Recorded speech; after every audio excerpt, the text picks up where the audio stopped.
Hey everybody, this is a quick video in case you have Sony WI-1000XM2 wireless around the neck earphones and you need to do a hard reset to the factory default settings on them. Now there's two reasons you might want to do this.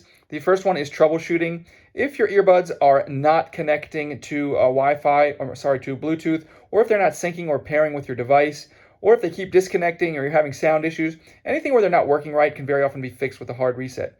The second reason is, and you'll have to do this either way, is if you want to wipe everything off of them and just set them up as a new pair of earphones, we can go ahead and do this because this is going to wipe the pairing history and all the configurations off of it.